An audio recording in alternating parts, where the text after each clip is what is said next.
On poursuit sur le thème de la culture. Il y a beaucoup de journées spéciales, de semaines particulières aussi ces temps-ci, mais lundi, ce sera la journée mondiale du théâtre. Et là, il y a des activités qui vont être organisées, dont une lecture publique assez particulière. Pour nous en parler, on est en compagnie d'un travailleur culturel, artiste, comédien, formateur, et j'en passe parce que je consacrerai l'entrevue à le définir. Il s'agit de Bruno Paradis qui est avec nous ce matin. Ça va bien? Ça va très bien, merci. Merci d'être présent ici à TVDL. Bienvenue à l'émission.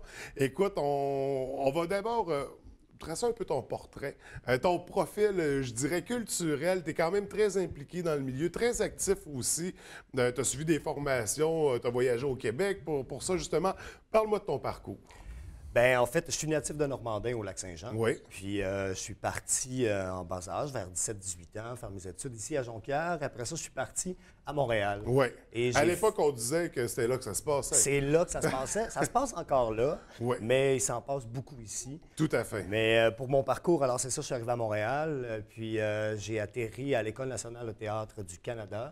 En 2003, j'ai fait ma formation en interprétation. Je suis sorti en 2007.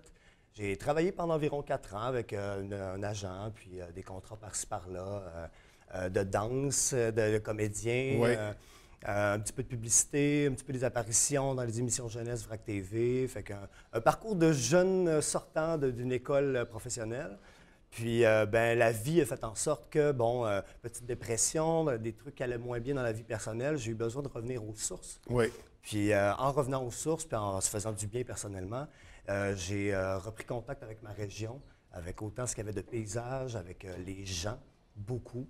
Et ça m'a permis, ben, ça fait 5 ans maintenant que je suis ici, puis je ne repars plus. Oui, oui, oui. Fait que maintenant, On sait que sur le plan culturel en région, là, il y a une effervescence. Là, ça va en augmentant. Il y en a de plus en plus. Puis on a vu d'ailleurs dernièrement un article très intéressant dans les journaux paraître parlant de l'apport économique de la culture pour la région, qui a un grand rôle.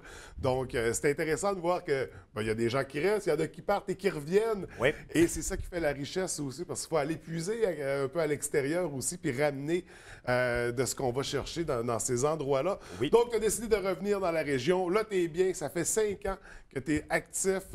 On te voit un peu partout, d'ailleurs. Puis pas juste en tant que comédien-danseur, mais en tant que formateur aussi. Oui, bien c'est ça. Je donne des ateliers pour autant les jeunes au primaire que je peux en donner au secondaire ou pour les adultes aussi. Oui. On me demandait encore dernièrement, le théâtre de 4 planches à Saint-Félicien, d'aller donner des ateliers. Fait que c'est comme ça, ponctuel. Pour des compagnies aussi, bientôt, sûrement une association avec le Sans Masque. Après ça, ben, je ne peux pas trop en dire encore, Oui, mais quelques formations par-ci, par-là, puis autant que pour des danseurs. Mais c'est toujours le corps. Moi, j'aime beaucoup travailler à partir du corps du comédien, qui est notre outil pas mal premier, avec la voix, mais beaucoup Tout à le fait. corps. Fait que je me permets de faire des formations. Du coaching aussi privé pour des jeunes qui veulent rentrer dans les écoles professionnelles à Montréal ou à Québec. Fait que j'ai coaché déjà beaucoup de jeunes, environ 3-4 par année. Puis ça, c'est un gros dada, là. J'adore ça, travailler avec les jeunes, les stimuler. On chercher le personnage, la courbe dramatique, savoir où est-ce qu'on s'en va avec ça, puis comment se présenter aussi en audition. Oui. C'est une première audition souvent pour eux.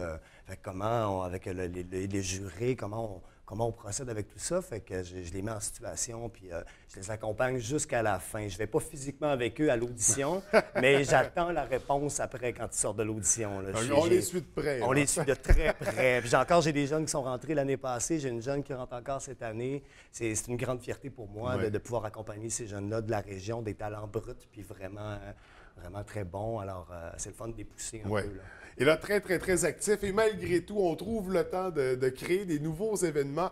Et justement, lundi prochain, 27 mars, Journée mondiale du théâtre. Oui. Et là, on prend pas ça avec le dos de la cuillère. On y va avec un événement particulier, une belle proposition, en fait. Tu organises une lecture publique avec plus de 20 comédiens de la région. Mais une lecture assez particulière, là. Je te laisse m'en parler.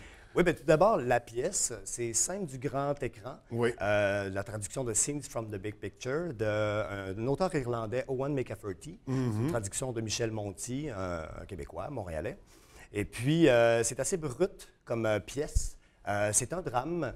C'est environ 2 heures, à peu près de lecture, hein, presque 2 heures. OK. Mais c'est ponctué de grands rires parce qu'on se retrouve souvent dans un pub, dans le pub du village, où est-ce qu'il y a des personnages assez gros et assez hilarants. Ouais. C'est assez absurde. Et la particularité de ce projet-là, c'est que dans cette pièce d'environ 2 heures, les comédiens, il y en a 20 sur scène, je leur ai donné simplement leur partition que j'appelle, dans le fond, les scènes dans lesquelles ils jouent. Les scènes dans lesquelles ils ne jouent pas, je ne les ai pas données. Fait qu'ils n'ont pas la pièce complète. Ils n'ont pas la vue d'ensemble, non. là. Fait qu'eux, ils vont simplement découvrir aussi la pièce en même temps que le public lundi prochain.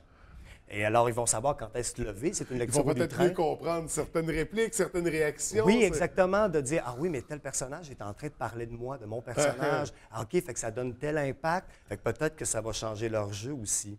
Puis c'est des comédiens qui sont... on a des comédiens de Saguenay qu'on connaît. Oui. On a des... moi, j'ai voulu aller chercher des comédiens de partout dans la région. Fait qu'on a éclaté, là. Oui, il y a des gens de Dolbeau, un petit gars de Normandin, j'ai voulu en aller chercher plus. Je voulais des gens de Robertval, du Micmac, mais ils vont être en première avec Joulix. Mais j'ai essayé d'aller très large à la Saint-Félicien aussi, bon. Et puis, on va découvrir des nouveaux talents. Et ce mélange-là aussi... je trouvais ça très intéressant d'aller. C'est une distribution aussi où est-ce qu'on part de jeunes adolescents jusqu'à des gens de 75 ans. OK. Mais j'ai essayé d'aller près un peu des âges. C'est sûr qu'on a triché un peu.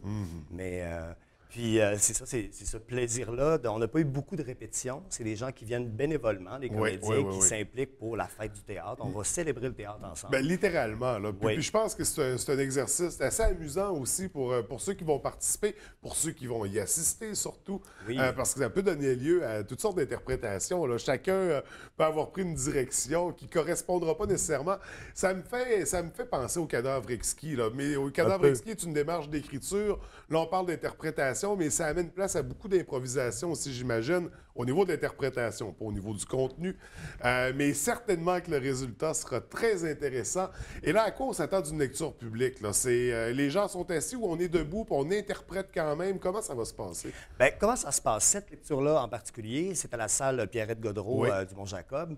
Alors, sur la scène, on va avoir d'éclairage. C'est vraiment minimaliste quand même. On va mettre juste une ambiance pour pouvoir dire qu'on change de scène à scène. OK.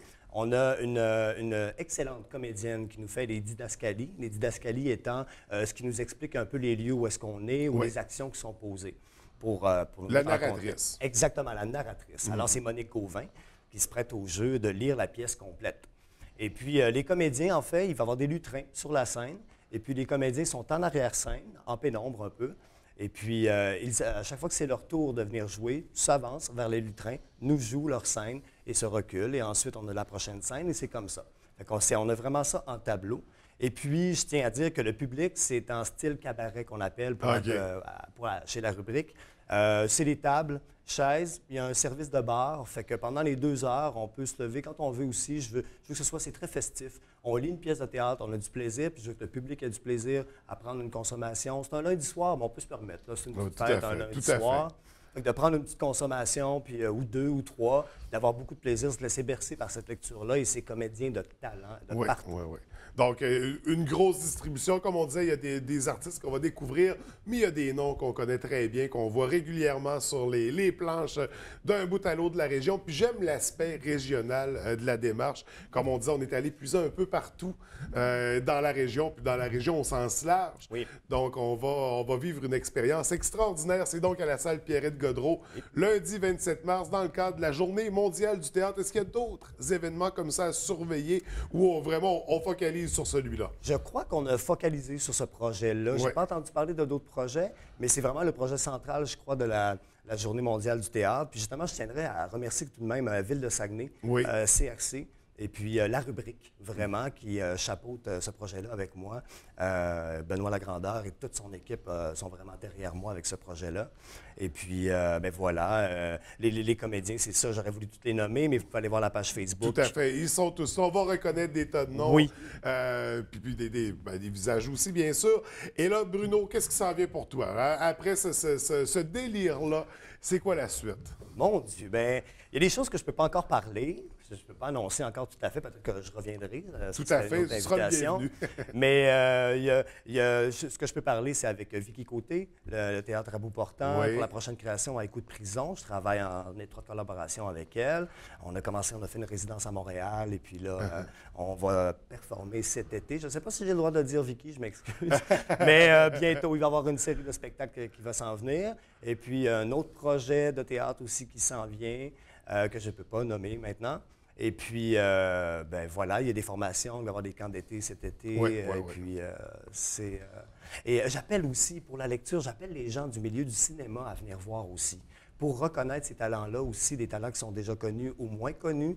Puis, c'était simplement une invitation qui vient de me popper dans la tête. Puis, je tiens vraiment à les inviter cordialement. Tout à fait. Donc, c'est une invitation aux gens du milieu, mais aux gens qui ne sont pas du milieu aussi, mais qui veulent assister à cette belle expérience-là. Donc, la lecture publique, scène du grand écran, qui s'annonce déjà très intéressante. Bruno, merci d'être venu nous en parler. On vous souhaite une superbe soirée, une superbe journée mondiale du théâtre le 27 mars prochain et au plaisir de se revoir pour parler des futurs projets. Merci à toi, merci à vous. Merci, bonne journée.